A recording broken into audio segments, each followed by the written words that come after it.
You have probably paid for a carbon offset without realizing it. Your flight, your delivery, your favorite brand. But here's the question nobody asks. What if the world's most popular climate solution isn't actually solving the climate crisis?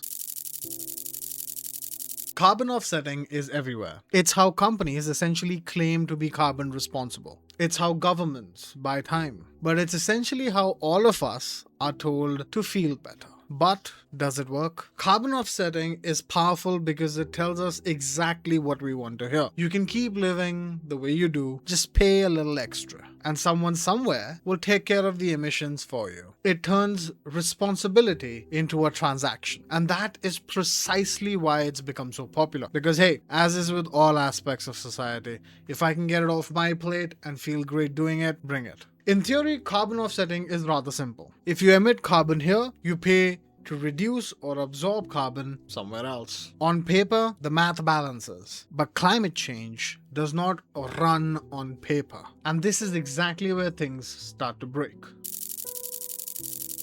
For an offset to truly work, the emissions reduction must only exist because of your payments, not despite them. But many offset projects would have happened anyways. So the offset doesn't cancel the emissions. It simply claims credit for something that was already coming. And once you see this, you can't unsee it. Most offsets rely primarily on forests. But forests burn, they're logged, they're destroyed by the very climate crisis they're meant to fix. Look at it this way. If a tree absorbs carbon for 20 years, but burns in one afternoon, the carbon is back in the atmosphere. Meanwhile, the emissions of your flight remain permanent. Worst of all, carbon offsets ignore time. Emissions happen instantly.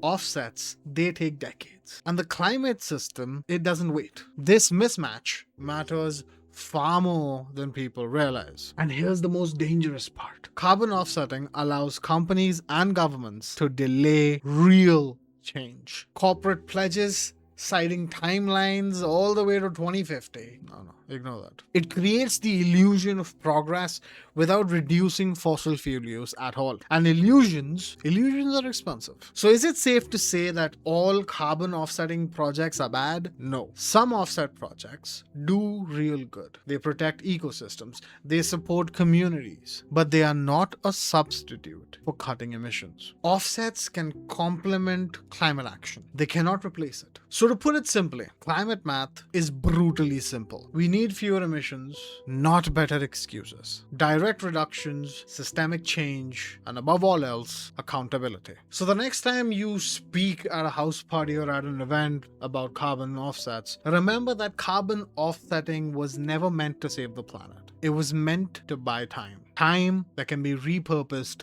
for real-world impact. Time that was going to give us the ability to get on the negotiating table and come out with concrete solutions and approaches. The question remains whether we use the time that we have at our disposal to change the system or waste it pretending that we already have. Because climate action, it's not about guilt, it's about honesty. If this video challenged something you thought you understood, subscribe. This is noviksgiven. We're here to question the stories we were told, the narratives that we've come across. And we're also here to talk about solutions and approaches that actually matter.